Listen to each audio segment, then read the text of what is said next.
بسم اللہ الرحمن الرحیم۔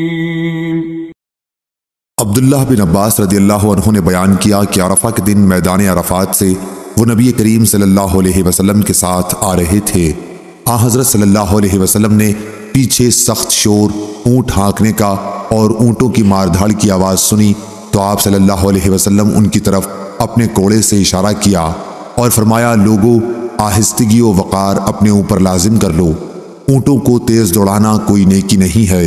امام بخاری رحمہ اللہ فرماتے ہیں کہ سورہ بقرہ میں ادعو کے معنی ریشہ دوانیاں کریں، خلالکم کا معنی تمہارے بیچ میں اسی سے سورہ کہف میں آیا ہے، فجرنا خلاقہما یعنی ان کے بیچ میں۔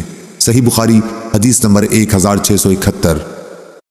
موسیٰ بن عقبہ نے خبر دی، انہیں قریب نے، انہوں نے اسامہ بن زید رضی اللہ عنہ کو یہ کہتے سنا کہ میدان عرفات سے رسول اللہ صلی اللہ علیہ وسلم روانہ ہو کر گھاٹی میں اترے جو مزدلفہ کے قریب ہے، وہاں پیشاب کیا، پھر وضو کیا اور پورا وضو نہیں کیا، خوب پانی نہیں بہایا، ہلکا وضو کیا۔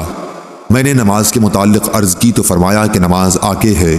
اب آپ مزدلفہ تشریف لائے، وہاں پھر وضو کیا اور پوری طرح کیا، پھر نماز کی تکبیر کہی گئی اور آپ صلی اللہ علیہ وسلم نے مغرب کی نماز پڑھی، پھر ہر شخص نے اپنے اونٹ ڈیروں پر بٹھا دیے، پھر دوبارہ نماز عشاء کے لیے تکبیر کہی گئی اور آپ صلی اللہ علیہ وسلم نے نماز پڑھی۔ آپ نے ان دونوں نمازوں کے درمیان کوئی سنت یا نفل نماز نہیں پڑھی تھی۔ صحیح بخاری حدیث نمبر 1672۔ ابن ابی ذئب نے بیان کیا، ان سے ظاہری نے، ان سے سالم بن عبداللہ بن عمر رضی اللہ عنہ نے اور ان سے عبداللہ بن عمر رضی اللہ عنہ نے بیان کیا کہ مزدلفہ میں نبی کریم صلی اللہ علیہ وسلم نے مغرب اور عشاء ایک ساتھ ملا کر پڑھی تھی، ہر نماز الگ الگ تکبیر کے ساتھ، نہ ان دونوں کے پہلے کوئی نفل و سنت پڑھی تھی اور نہ ان کے بعد۔ صحیح بخاری حدیث نمبر 1673۔ عدی بن ثابت نے خبر دی، کہا کہ مجھ سے عبداللہ بن یزید خطمی نے بیان کیا، کہا کہ مجھ سے ابو ایوب انصاری رضی اللہ عنہ نے کہا کہ حجۃ الوداع کے موقع پر رسول اللہ صلی اللہ علیہ وسلم نے مزدلفہ میں آ کر مغرب اور عشاء کو ایک ساتھ ملا کر پڑھا تھا۔ صحیح بخاری حدیث نمبر 1674۔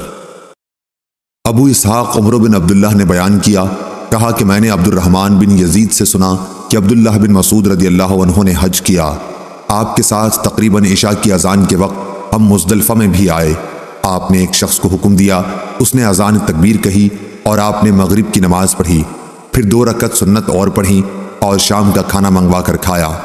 میرا خیال ہے راوی حدیث زہیر کا کہ پھر آپ نے حکم دیا اور اس شخص نے اذان دی اور تکبیر کہی۔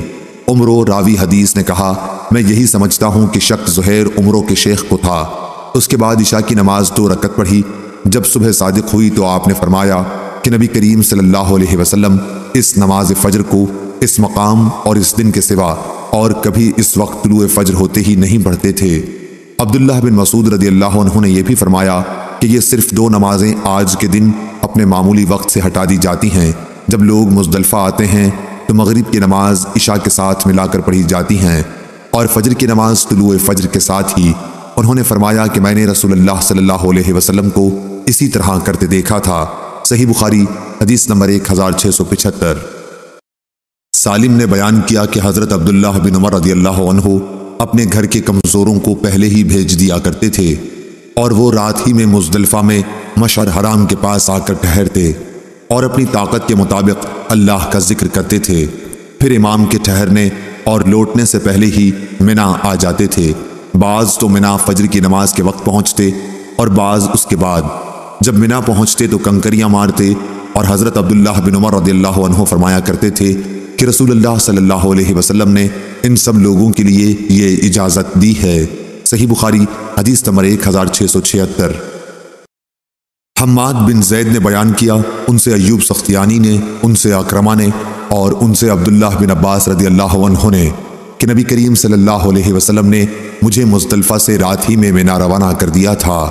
صحیح بخاری حدیث نمبر 1677۔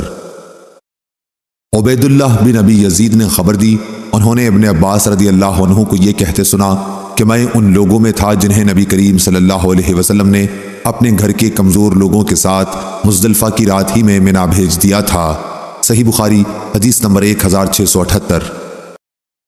اسما کے غلام عبداللہ نے بیان کیا کہ ان سے اسما بنت ابو بکر رضی اللہ عنہا نے کہ وہ رات کی رات میں ہی مزدلفہ پہنچ گئیں اور کھڑی ہو کر نماز پڑھنے لگیں۔ کچھ دیر تک نماز پڑھنے کے بعد پوچھا، بیٹے کیا چاند ڈوب گیا؟ میں نے کہا کہ نہیں، اس لیے وہ دوبارہ نماز پڑھنے لگیں۔ کچھ دیر بعد پھر پوچھا، کیا چاند ڈوب گیا؟ میں نے کہا ہاں۔ انہوں نے کہا کہ اب آگے چلو منا کو۔ چنانچہ ہم ان کے ساتھ آگے چلے۔ وہ منا میں رمی جمرہ کرنے کے بعد پھر واپس آ گئیں اور صبح کی نماز اپنے ڈیرے پر پڑھی۔ میں نے کہا جناب یہ کیا بات ہوئی کہ ہم نے اندھیرے ہی میں نماز صبح پڑھ لی؟ انہوں نے کہا کہ بیٹے رسول اللہ صلی اللہ علیہ وسلم نے عورتوں کو اس کی اجازت دی۔ صحیح بخاری حدیث نمبر 1679۔ عبد الرحمن بن قاسم نے بیان کیا، ان سے قاسم نے اور ان سے عائشہ رضی اللہ عنہا نے کہ ام المومنین حضرت سودا رضی اللہ عنہا نے نبی کریم صلی اللہ علیہ وسلم سے مزدلفہ کی رات عام لوگوں سے پہلے روانہ ہونے کی اجازت چاہی۔ آپ بھاری بھرکم بدن کی عورت تھیں تو حضور صلی اللہ علیہ وسلم نے انہیں اس کی اجازت دے دی۔ صحیح بخاری حدیث نمبر 1680۔